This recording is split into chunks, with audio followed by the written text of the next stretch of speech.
Most esteemed brother Justice Vibhu Bakhru and my good friend, his family members, my esteemed sister and brother judges at the High Court, Shri Chetan Sharma, Additional Solicitor General of India, Shri Rajesh Mishra, Honorary Secretary Bar Council of Delhi, Shri N. Hariharan, President Delhi High Court Bar Association, Shri Sachin Puri, Vice President Delhi High Court Bar Association, Shri Sanjay Lau, Standing Counsel Criminal, Government of NCT of Delhi, Shri Vikram Singh Pawar, Secretary Delhi High Court Bar Association, Shri Samir Vashisht, Standing Counsel Civil, Government of NCT of Delhi, Standing Counsel of Central and State Government, Executive Members of Delhi High Court Bar Association, Office Bearers of Bar Council of India, Bar Council of Delhi and other district bar associations. Amongst us today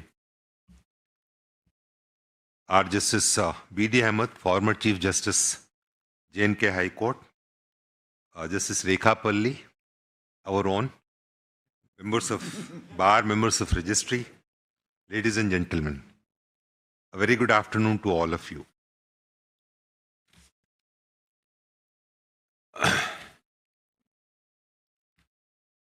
We have assembled today here to bid farewell to Justice Vibhu Bakhru upon his elevation as Chief Justice of High Court of Karnataka.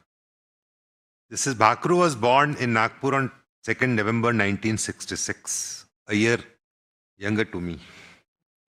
He did his schooling from Delhi Public School, Mathura Road, New Delhi.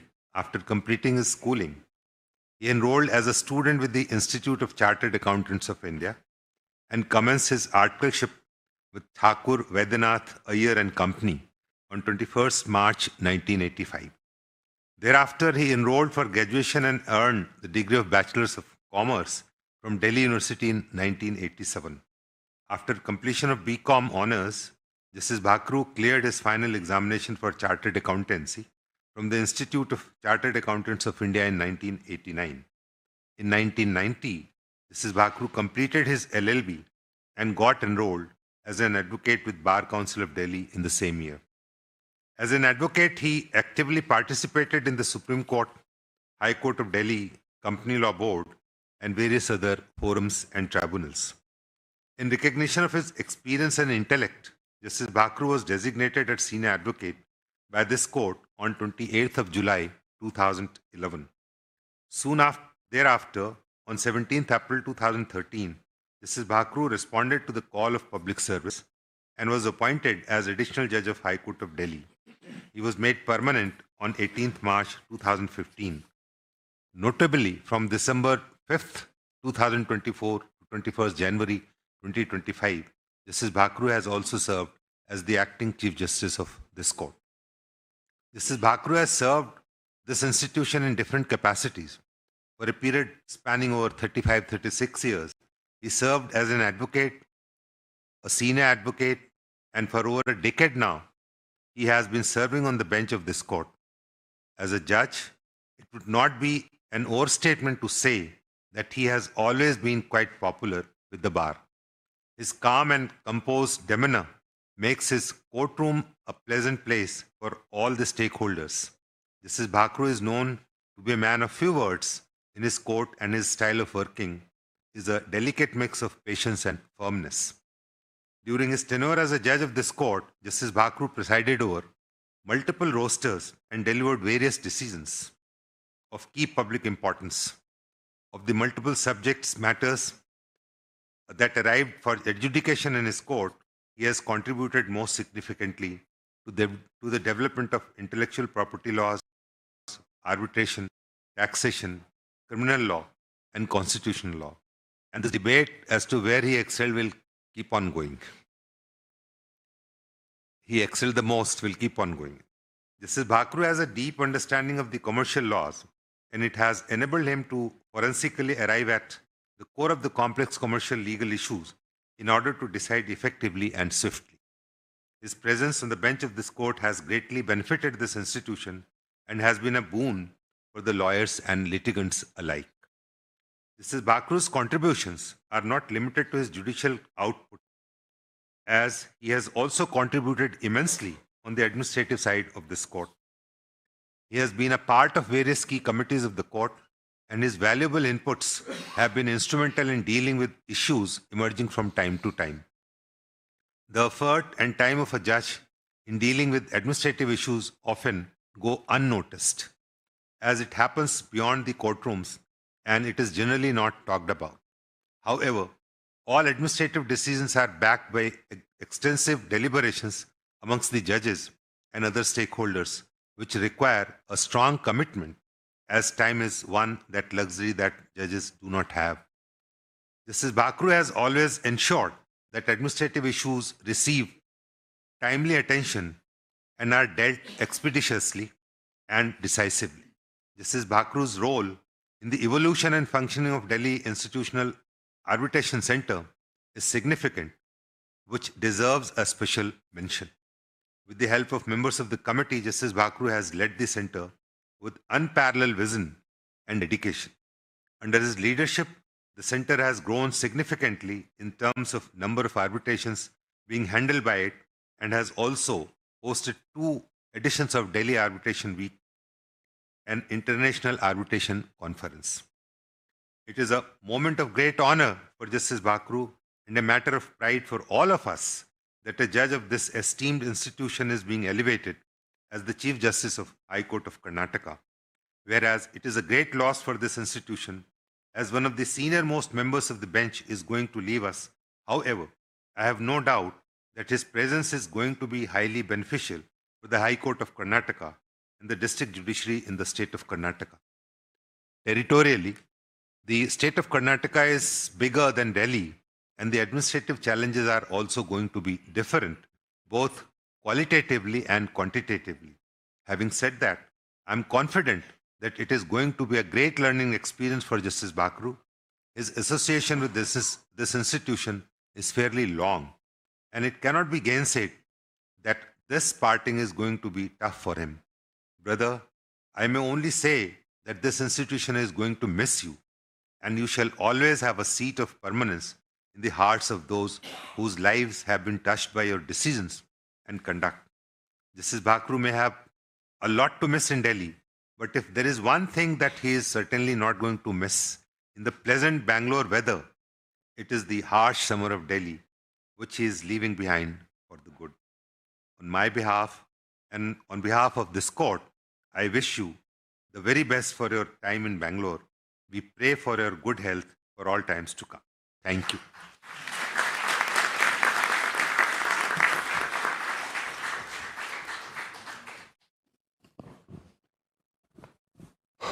Honorable the Chief Justice,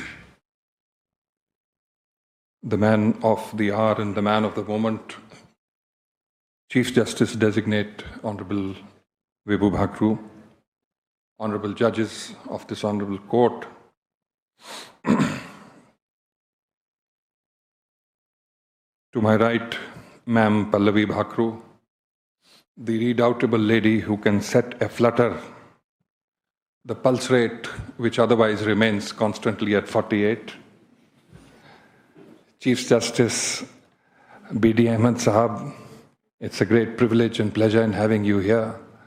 You strode this court like a colossus and are deeply remembered. It's such a pleasure having you over. Justice Rekha Palli, the Chief Justice whom referred to, quote unquote, our just now, Anuradha ji, of Dutt and Menon, who is in more ways than one responsible for shaping Justice Bakhru and guiding him. My dear younger brother, Siddharth Luthra, a distinguished and leading senior advocate, Anirudh, Vasundhara, everybody in the family. On this completes the right-hand side. On the left, of course, are the doyens of the bar, Mr. Shamir Vashisht, Standing Counsel GNCTD, Mr. Rajesh Mishra, Secretary of the Delhi Bar Council in its overstayed tenure. Mr. Hariharan, who was so kind to me in the morning, lovely president who gave an excellent speech, very emotive speech, took away half of my material. Mr. Vikram Singh Panwar, the hardworking and diligent secretary. Of course, to the left-hand side, Mr. Kirti Upal, who just told me you were good in the first 5 minutes and lost your way in the last. Mr. Amarjit Singh Chandiok, former Additional Solicitor General, a legend of this court, greatly loved and admired by all. And of course, Phulka Sahab, who's always there. Last time you remember, Chief Sahab, Phulka Sahab ki thodi tabiyat kharab ho gayi thi. Today it's not going to happen. And of course, please take it that there are so many of all of you, all the senior advocates here. If I go on, it'll probably cross the time limit. So let me start by an ode to Justice Bakhru. Chief Sahab, I admit that I am still at sea as to who is the real author. That is shrouded in mystery. But nonetheless, copyright rights apart, this is it. From Delhi's stately marble halls, where justice answers duty's calls, a learned judge with steadfast gaze ascends today to brighter days. With pen as sharp as tempered steel, with wisdom deep in heart that feels, through years of service calm yet strong, you steered the scales tween right and wrong. Now Karnataka awaits your hand to guide its courts across the land, to guard the law, uphold the right, and keep the beacon ever bright. In Delhi, memories fond remain of reasoned words of fair refrain, of judgments just, of patient ear, of courage rare and vision clear. To Bangaluru's skies you now take wing, a crown of trust your virtues bring. Chief Justice now, yet still the same, a servant of the law's pure flame. May justice blossom where you tread, may truth be where your path is led, and may this honor richly due bring pride to those who honor you. So we salute with heartful grace your journey to a higher place, from Delhi's bench to Karnataka's helm.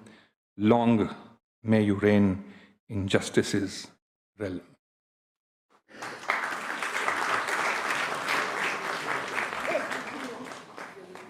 I once again want to make a disclaimer.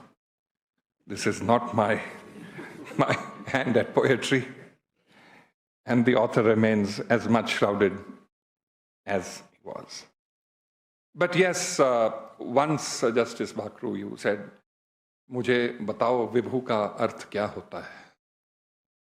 So, putting it in ejusdem generis terms, Vibhu na yati na nityaha smriti of your lordship's contributions, stellar contributions on the arbitration side. And it was then debated whether the judgments on the arbitration side were as good or as excellent as the income tax side.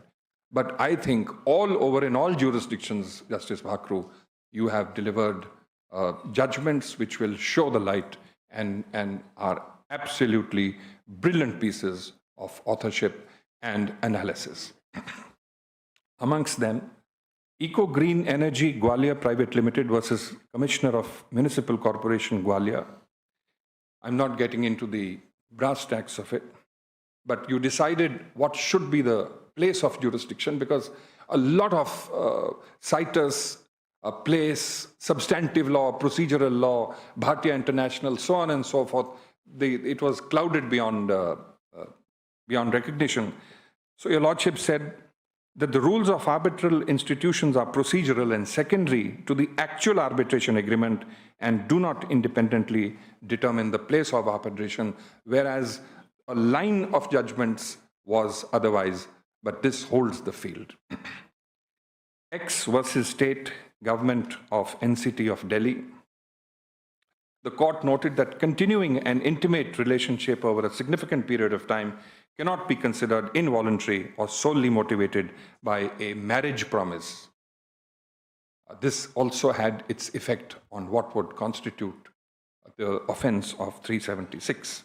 Madhu Koda versus state through CBI, your lordships held that the Prevention of Corruption Amendment Act 2018, which substitutes Section 13(1)(d) of the PC Act, does not apply retrospectively to offenses committed before its enactment. So this is the arc of the criminal side and the arbitration side, which of course needs hardly any more reference.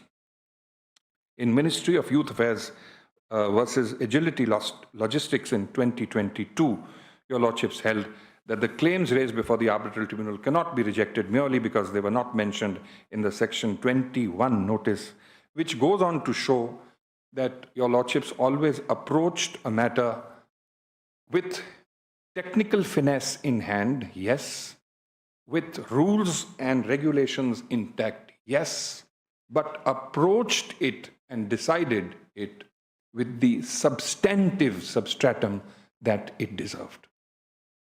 That balance between the technical aspect and the substantive aspect, while keeping the substantive aspect on a higher arc, was the hallmark of your judgeship. Then, of course, we had the brilliance of the man, as Justice Pratibha Singh was saying. He remains a man of numbers. As Hariharan Sahab also said, a chartered accountant by profession. He came here by choice, and he excelled in every which way one looks at it. We all remember him to be one of the leading most counsels on the company side, and he dominated the company law board and the NCLT completely. One remembers, Justice Bakhru, those days when you did matter after matter, finished the proceedings at 4:30, and you were off in your car at that time, which was a Pajero. Am I right? Which was a Pajero. And when we met at the airport, I said, Sahab, kahan ki or chale? So he said, where are you going? I said, I go to Mufassil, Chhattisgarh, and you must be going to either Bombay. He said, no, I'm going to Chandigarh for a change. So this was you, and the next day you were in court doing matters. Such a heavily briefed counsel, constituting the top creamy layer, as we may call it. So, you were born on 2nd November 1966, making your lordships 1 year younger than a great friend of yours who's sitting on the left-hand side, the Chief Justice. Now, as your lordships ascends to the Karnataka High Court, of course, it cannot be gainsaid that Delhi will, of course, face a loss in a very clinical, methodical judge. We heard quite a lot of that in the morning, and it need not be repeated. We, from all of us assembled here, from all the senior advocates and those who are thronging this court, including I think everybody of note is here. If I take names, it'll be a violation of Article 14. That So justice भाकरू, अब आपको किस तरह से हम विदा करें? आज आप सुबह थोड़े इमोशनल तो हो गए थे, and bog, whatever pronunciation it was, whether it is the native or the right one, must have showed some emotion at some time. And you showed the emotion, and not without reason, because this court, its bricks, its soul, its spirit has grown with you. And coming here for the last time, being in this building for the last time perhaps, will make it a bit teary, will make it a bit emotional. That's a given. इन्हीं शब्दों के साथ अब मैं भी थोड़ा सा कहीं और भावुक ना हो जाऊं, आपके लिए बहुत बहुत शुभकामनाएं। आप उत्तरोत्तर वृद्धि प्रगति करें और शीघ्रातिशीघ्र इसी शहर में आपकी वापसी हो और आप हम सबको मिलते रहें, खुश रहें, प्रसन्न रहें। इन्हीं शब्दों के साथ जय हिंद, नमस्ते।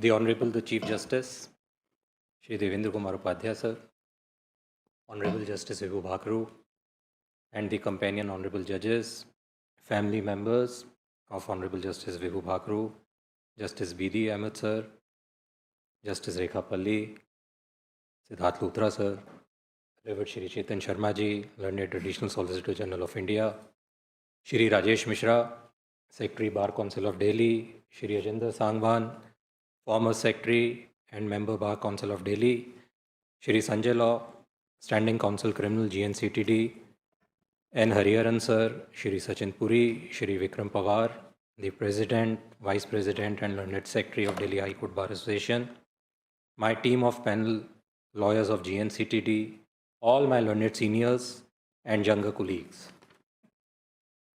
So today we stand here at a euphoric moment, witnessing the chapter's graceful close in Delhi and its thrilling continuation in Bengaluru. My Lord Justice Bakhru, it's my privilege to reflect on your distinctive legacy and remarkable journey. Born in Nagpur on 2nd November 1966, the early footsteps of Justice Vibhu Bakhru echoed precision and purpose. A Bachelor of Commerce honors in 1987, followed by Chartered Accountancy in 1989, qualifications which are rarely seen together in the courtrooms testify to your analytical acumen. Transitioning from auditor's ledgers to legal briefs, Justice Bakhru enrolled as an advocate in September 1990. That rare dual lens, accountant and advocate, shaped Justice Bakhru into formidable force, particularly in commercial, corporate, and arbitration law. Yet, my lord, your command was by no means confined your clarity in constitutional, tax, criminal, and education matters, and were equally profound and incisive. Justice Bakhru's dynamic practice flourished across all judicial forums and tribunals, the Company Law Board, the Delhi High Court, and even the Supreme Court, culminating in the well-deserved designation as a senior advocate in July 2011. It wasn't just your arguments that stood out, but the grace with you delivered them.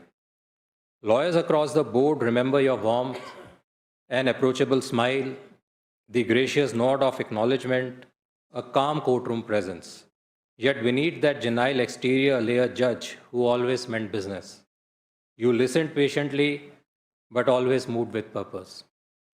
From advocacy to adjudication, the transition of Justice Bakhru was seamless. Appointed as an additional judge of Delhi High Court in April 2013 and confirmed as a permanent judge in March 2015, Justice Bakhru quickly emerged as a jurist of clarity and conscience. His most visible leadership also came during the crucial interim when Justice Bakhru assumed charge as acting Chief Justice of Delhi High Court between December 24 and January 25. In that brief but important period, Justice Bakhru exhibited poise, efficiency, and productivity. However, Justice Bakhru's contribution extended beyond courtroom walls. As chairman of Delhi State Legal Services Authority, sir, you championed access to justice. Under your steward leadership, DLSA expanded its outreach and deepened its commitment to ensuring legal aid reached those who needed it most. As chairman of Delhi International Arbitration Center, Justice Bakhru helped position Delhi as a credible arbitration destination, ensuring it kept pace with global best practices while staying rooted in judicial oversight. Sir, in an era increasingly defined by institutional trust, you set a benchmark for transparency. By voluntarily disclosing your personal assets in public domain, sir, you led by example, demonstrating that integrity is not just a private virtue, but public reassurance. Justice Bhakru reminded us that judiciary commands respect when it embraces openness alongside independence. Now, with the Supreme Court Collegium's recommendation and central government's approval, my lord, you are set to assume the office of Chief Justice of Karnataka High Court, an honor entirely befitting your path. As you prepare to don this mantle, you leave the Delhi High Court not just enriched by your judgments, but inspired by your conduct, quiet strength, ethical clarity, and judicial statesmanship. My lord, I thank you for your mentorship, your measured silences, your willingness to hear that one last argument. You made lawyers believe that bench listens, reflects, and most importantly, cares. My lord, Karnataka waits not for your decisions but for your leadership. May your unique blend of clarity, firmness, and vision guide the Karnataka High Court toward even greater institutional strength, responsiveness, and public trust. From Delhi's heart to Karnataka embrace, may your journey, my lord, remain as steady as your smile, as unwavering as your resolve, and as luminous as your legacy. Sir, I congratulate you, and not in parting, but in passage, sir. Thank you so much.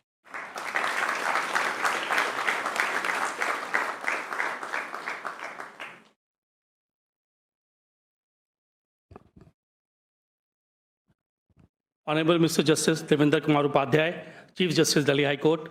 Honorable Justice Vibhu Bakhru, Chief Justice Designate Karnataka High Court. Honorable Justice B.D. Ahmed Saw, former Chief Justice J&K High Court. Honorable Ms. Justice Rekha Palli ma'am, and other companion judges of Honorable Delhi High Court.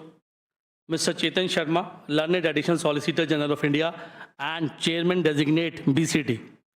Mr. N. Hariharan, President Delhi High Court Bar Association. Mr. Vikram Singh Pawar, Honorary Secretary Delhi High Court Bar Association, and other esteemed members of the Executive Committee of Delhi High Court Bar Association. Former office bearers of Delhi High Court Bar Association, Mr. Kirti Uppal, former President of Delhi High Court Bar Association, Mr. A.S. Chandyogso, Senior Advocate and former President Delhi High Court Bar Association, Mr. Sameer Vasist, Standing Counsel Civil, GN City of Delhi, Central Government Standing Councils and Councils of GN City, Mr. Ajay Sangwan, my colleague in Bar Council of Delhi, esteemed members of Bar Council of Delhi, office bearers of District Court Bar Association, learned senior advocates, and other esteemed members of Delhi High Court Bar Association, Ms. Pallavi Joshi Bhakru, wife of Honorable Justice, Mr. Vibhu Bakhru, Mr. Anirudh Bhakru, and Ms. Anshula L. Bhakru, son and daughter-in-law of His Lordship, Mr. Siddharth Luthra, so senior advocate and former additional Solicitor General of India, Supreme Court, Ms. Vasundhara Bhakru and Samarth Krishan Luthra, daughter and son-in-law of Honorable Justice Vibhu Bakhru, members of print and electronic media present today. A very good afternoon to all of you. Words fall short to describe the remarkable journey of Honorable Mr. Justice Vibhu Bakhru, a man whose calm presence, gentle smile, and vast knowledge across a wide range of subjects have left an indelible mark on the Honorable Delhi High Court. Today, as we bid farewell to His Lordship upon his elevation as Chief Justice, Karnataka High Court, we celebrate not just his achievements, but the warmth, wisdom, and intellectual curiosity he has shared with us all. His Lordship roots trace back to a vibrant Sindhi heritage, with the surname Bakhru echoing the historic city and island fort of Bhaka, situated between Rohri and Sukur in Sindh, a fitting reflection of His Lordship resilient, grounded, and calm nature. His Lordship maintained close ties with the Nagpur, a city he visited often, where he forged a deep connection with a Salve family, frequently meeting Sri Hari Salve Sir and Sri N.K.P. Salve. His father, an esteemed officer of the Indian Engineering Services, was often sent on deputation to various countries, and your Lordship accompanied him on these international journeys. These travels exposed Lordship to diverse culture and perspectives, shaping his open-mindedness, intellectual curiosity, and ability to connect with people from all walks of life. Justice Bakhru's simplicity is a beacon for many. In the courtroom, your Lordship's serene demeanor and that ever-present smile has always diffused tensions and inspired confidence. Whether presiding over complex GST and custom cases or engaging in thoughtful discussions over various facets of the law, you have shown us the true strength lies in composure and the clarity while carrying a warm smile on your face. I have had the privilege of appearing before you as Senior Standing Counsel for CBIC, and I can say with certainty that your fairness and insight made every proceeding a lesson in justice. Your Lordship judicial legacy includes landmark judgments such as clarifying consent in prolonged relationship in X versus State 2020, ensuring procedural flexibility in the arbitration in Ministry of Youth Affairs and Sports versus Agility Logistic Private Limited 2022, and upholding the sanctity of arbitration agreements by affirming exclusive court jurisdiction at the agreed place for arbitration. Your Lordship passion for knowledge extends beyond the law to an impressive understanding of wildlife and bird life. With his vast expertise in plant life and cherished visits to Corbett National Park, revealing a heart that finds joy in nature's wonders. From being a chartered accountant to a lawyer mentored under the esteemed tutelage of Shri Harish Salve, his Lordship has carved a path marked by dedication and brilliance. His Lordship's brilliant work as a junior counsel in commercial and tax law earned him great admiration amongst briefing counsels and commercial litigators alike during the initial stages of his practice. Your Lordship bond with Justice Rajiv Shagdar, sir, which was forged in Mr. Salve's chamber, speaks to his ability to nurture lifelong friendships grounded in mutual respect. Your Lordship's simplicity reflects in your personality and your life as a devoted family man. Your Lordship met his wife, Pallavi Joshi Bakhru, as a classmate at DPS Mathura Road, where the seeds of his lifelong partnership were sown. Together, you pursued chartered accountancy, achieving the qualification side by side. As you step into your new role in Karnataka High Court, we know your smile will continue to curb any defects, whether in courtrooms or beyond. Your vast knowledge, your love for justice, and your quiet wisdom will inspire a new chapter in the Karnataka High Court. Young advocates here who have looked up to your approachable nature will carry forward the lessons of your simplicity and fairness and will always aspire to become a fine jurist like you and shall follow the path of Eklavya. Your Lordship, as you embark on this journey, we wish you strength, joy, and many more moments in nature's embrace. Every counsel who has practiced in the Delhi High Court will deeply miss your Lordship. But Karnataka High Court awaits a leader whose heart and mind are as vast as horizons you have always explored. We eagerly await the day when you return to corridors of Delhi as a Supreme Court judge, and we pray for that moment when your wisdom will once again grace the highest echelon of our judiciary. Once again, on behalf of my chairman, BCD, Mr. Sur Prakash Khatri, and other members, I would like to congratulate you, your Lordship, for your elevation as the Chief Justice, Karnataka High Court. A notable writer said, "The man of wisdom is never of two minds. The man of benevolence never worries. The man of courage is never afraid." A truth your Lordship has exemplified, touching us all with your serene wisdom and gentle presence. Thank you.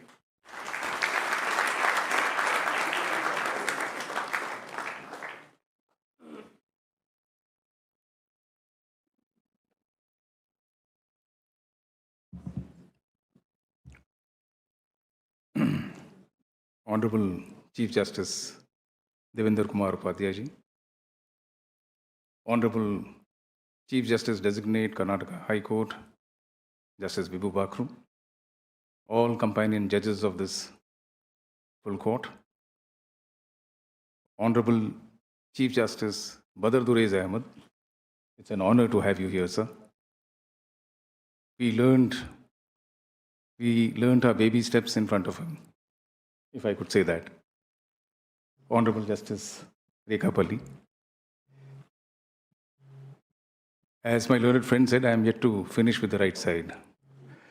I have my friend, Siddharth Luthra, senior advocate, ex-additional Solicitor General of this country. I have also one of those persons who as well guided me, as well as Justice Bakhru. And she sits right there. She has been a source of work for us, a source of inspiration for us. Mrs. Dutt, Ms. Dutt. The family members, Pallavi, a matter of great pride for you, the children. Vasundhara, I name her first because she was the one who briefed me. So I should give the credit where it lies. Justice Bakhru's son, Samarth Luthra, his son-in-law, Anshula, his daughter-in-law, his mother who's not here today, but to be remembered and revered. Besides that, I come as the light was led by my friend, Chetan Sharma ji, learned Additional Solicitor General, from whom we all learn these inspiring speeches that he gives. Always we wonder where he gets those ideas from, especially the Sanskrit slokas, which come voluntarily from him. The Standing Council Civil, Shri Samir Vashisht. The Standing Council Criminal, I don't think he's here today. He's not here. So we go ahead. Rajesh Mishra from the Bar Council of Delhi. All members of my executive committee. Shri Vikram Pawar, my secretary. The Secretary of the Bar Association, I stand corrected, not my secretary. The Honorable, diligent and efficient Secretary of the High Court Delhi Bar Association. Shri Sachin Puri, the Vice President, who apparently is not well today and is not present today. All my learned senior advocates, my friends and colleagues and members of the bar who have come in large numbers today, which testifies to the popularity of the man to whom we are giving this farewell. Today, we do not gather to mark an end, but to honor a journey, one marked not by noise or spectacle, but by quiet strength, clarity of thought, and unwavering dedication to justice. We are here to reflect on the life and legacy of a man who wore the robe with humility and carried its burden with grace. Justice Vibhu Bakhru. His career is not merely a timeline of roles held, but a deeply lived purpose. In 1990, when he completed his LLB and enrolled with the Bar Council of Delhi, he did not just enter the legal profession, he entered a lifelong engagement with principles of fairness and reason. Even in those formative years, one sensed in him a lawyer who did not just read the law, but heard its quiet truths beneath the text. He built his practice with quiet diligence, appearing before various forums, including the Honorable Supreme Court of India, Honorable Delhi High Court, various tribunals, and most notably the Company Law Board. It was here that he earned distinction for his razor-sharp clarity, which we witnessed in the morning today in the example that he gave.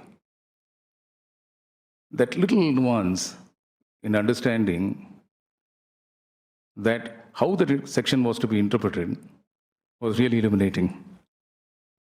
And a deep, thoughtful command of corporate jurisprudence, a rare union of intellectual precision and composed delivery.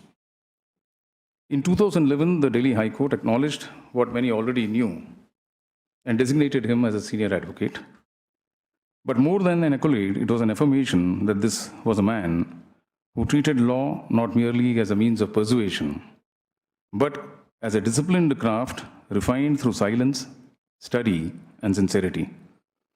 In 2013, he was elevated to the bench as an additional judge. By 2015, he was confirmed as a permanent judge of this honorable court.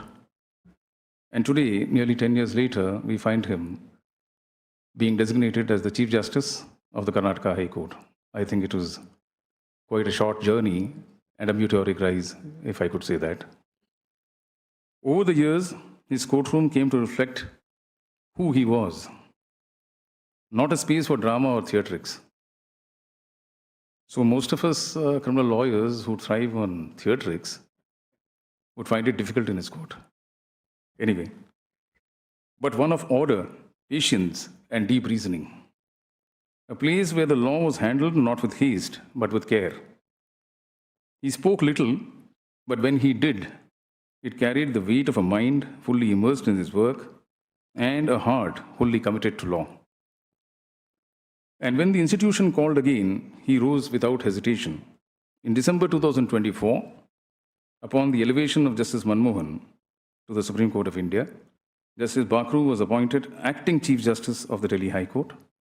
He assumed this role not with ceremony, but with steady hands and unwavering resolve, just as he always had. Now, this experience of being the acting Chief Justice of this court will go a long way to stand him in good stead there in administering a court, as our learned Chief Justice said, which is big, which has various other jurisdictions. I'm sure he will live up to it. His judicial legacy is rich, not only in doctrine, but in discipline as well. Now, having said this, I choose, because we have had lengthy speeches before this, mostly repetitive, the judgments which I intended to dwell on have already been dwelled. So I don't want to repeat it, because I know the evening is long, and let us cut it short. So I'll go further in just saying this, that those rulings, in fact, were not merely rulings as such. They were reflections of a mind that approached every case with rigor, every word with purpose, and every principle with unwavering fidelity. The ones which related to arbitration, the one which related to retrospectivity of laws in relation to the Prevention of Corruption Act, which was cited, the one which related to consent, X versus state. Each one of these judgments shows the manner in which it was dealt and the fact that it still has its effects on the society. So therefore, what I feel that perhaps his greatest legacy lies beyond the pages of these law reports. It is found in his discipline, his silence. I am in fact enamored by silence, sir. Because even in music, I find that the great musicians of the day, it is not what they sing, it is those pauses and those silences which they bring in their performance, which elevates them to a very different level. So it is that silence which I find intriguing as far as Justice Bakhru is concerned. His complete immersion in this role, a judge who was sparing with words but generous in thought, who questioned not to challenge but to understand. Justice Bakhru's life on the bench calls to mind the words of Lord Denning. The House of Justice, said Lord Denning, is a house of order, but also a house of compassion. And indeed, every courtroom that he has entered and every judgment he has authored has carried both passion and compassion in it. So today, we do not bid farewell, we celebrate a transition. As Justice Bakhru prepares to take on his new roles as the Chief Justice of the Karnataka High Court, we send him forth with immense pride and deep respect. The robe he wears remains the same, but the court he graces will now be enriched by his wisdom, his restraint, and his unshakable commitment to the rule of law. May this next chapter be as purposeful as the one he leaves behind, guided by the same quiet strength, the same measured voice, the same integrity that has defined his journey thus far. May the years ahead be as steady and fulfilling as the path you have walked, sir. One that has left no loud echo, but a lasting impression.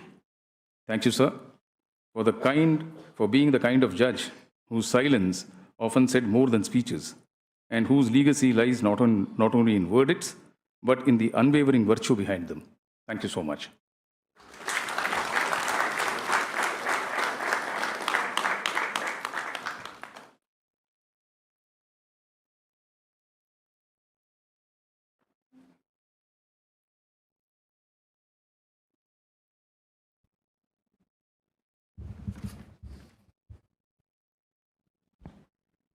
Honorable the Chief Justice Devendra Kumar Upadhyay, brother and sister judges of this court, Justice Badr Duraiz Ahmed, the former Chief Justice of the Jammu and Kashmir High Court, Justice Rekha Palli, of course, one of our own, Mr. Seshnan Sharma, Additional Solicitor General of India, Mr. Sameer Vashisht, Standing Counsel Civil, Government of NCT of Delhi, Mr. Rajesh Mishra, Honorary Secretary, Bar Council of Delhi, Mr. Sangwan, Member, Bar Council of Delhi,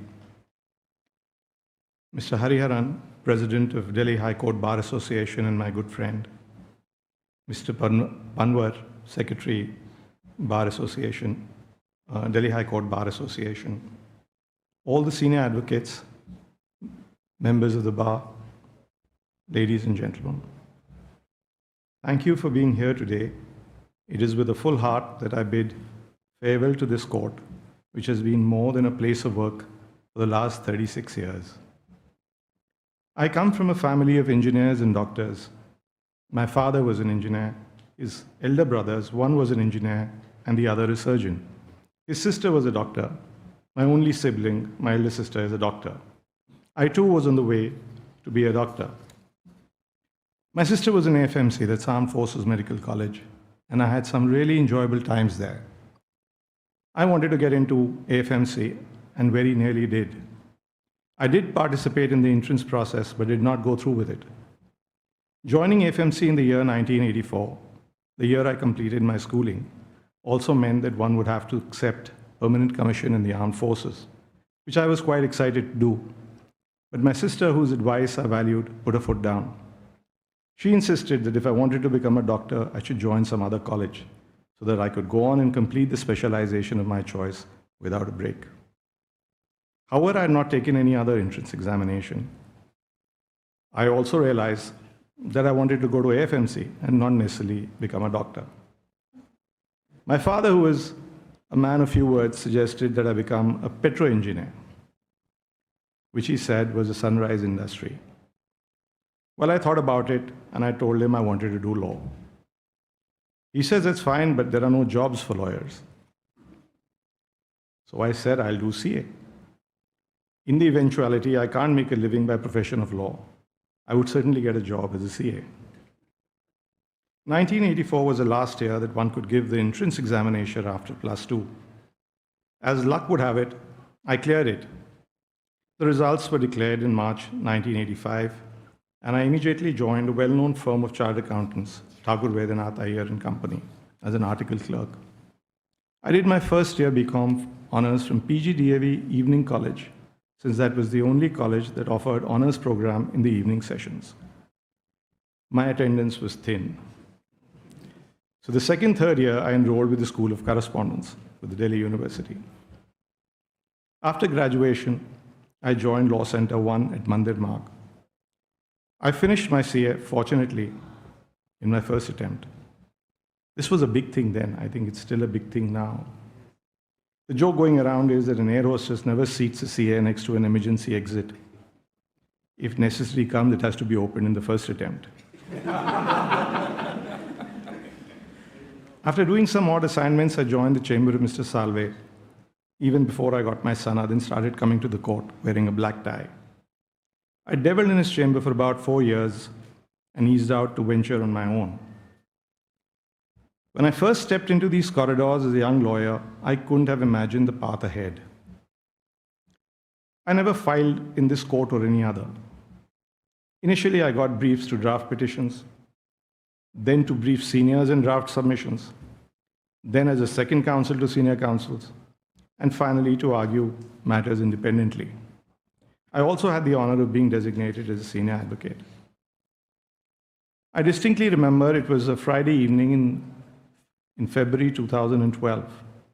I got a message that Justice Sikri, who was then the acting Chief Justice, wanted to see me. I thought he was calling me regarding a resolution of a cantankerous matter which had earlier indicated ought to be amicably resolved. It's just before I entered his chamber that I became aware that it was to ascertain if I was willing to join the bench. Well, I did convey my consent. I joined the bench and was fortunate to have Justice Ahmed is my bench partner and my mentor in the initial months. It was a sensory overload. It's quite similar as one might experience when commencing work as a lawyer for the first time. Even though one may have practiced law for more than 2 decades, it does not prepare you to think like a judge. That is a different learning curve. It's quite trying to find yourself as an unprepared novice when you thought you knew it all. Justice Badar guided me through these initial times. By the time our bench broke, I had begun to feel I was on terra firma. I owe him much. Next, I shared a bench with Justice Bhatt, and it was an amazing experience to get a glimpse into his thought process. I shared a bench with Justice Muralidhar, and his compassion for the weak and unprivileged was boundless. I owe a debt of deep gratitude to this court, as it has shaped me as a lawyer, a judge, and as a person. I'm grateful to my colleagues, court staff, and the vibrant bar of Delhi, each of whom have in different ways taught me the values of discipline, courage, and compassion. Over the decades, I have witnessed this court grow in stature, embracing complex matters and evolving jurisprudence, staying responsive to the changing fabric of the society while holding tight the rule of law. It has been a privilege to serve the people of Delhi. In this courtroom, I have seen entire spectrum of human conflict and resilience. For each case is not just a file, but a life, often fragile and always deserving fairness. To my fellow judges, I thank you for your camaraderie, candor, collective wisdom. Also, my added waistline, clearly a side effect of our lunch. I'm told not many courts have the tradition of this camaraderie of breaking bread together every day, something we should cherish and hold on to. To the members of the bar, thank you for your unwavering faith in this institution and for challenging us judges to do better every day. To the court staff whose quiet commitment sustains the institution, you have my deepest respect. Your quiet, relentless work is the backbone of justice delivery. The institution evolves, but at its core, integrity, independence, and empathy must remain constant. I've tried in my own ways to live these ideals. I leave this court with many lessons and memories. I know I have not always been right, but I've always tried to act in good faith, with fairness, and with fidelity to the Constitution of India. The robes may be heavy, but it is the weight of trust, and I have cherished the honor of wearing them. I thank you all who have walked this journey with me. I'm truly indebted to my personal staff, Mr. Raval, my PS, my stenographers, Ram, Ganga, Manoj, Rana. They've arranged their schedule to ensure that I could work 7 days a week and at least till 9 p.m. on court holding days. My court masters, Mridula Vikas, my restorer Ravi, my attendants, and usher, Lekram Satpal Khalil, my chauffeur, Shiv, my PSOs, Jasbir and Dinesh Paradvaj, they've all worked beyond their call of duty. My LRs, and there are a large number of them, I can't name them, but each one of them has learned that there is no work-life balance in this profession. There is only work, and that's life. As I close this chapter of my life, I must take a moment to thank someone who's very important to me. Pallavi, my best friend for 42 years, my wife, and my Rock of Gibraltar. On a personal front, I must also acknowledge my children and their spouses, their humor and their ability to keep you grounded with it. Delhi High Court will always hold a special place in my heart. To leave is to carry a part of this place with me, its values, its people, its legacy. May this court continue to shine as a beacon of justice. Thank you. Jai Hind.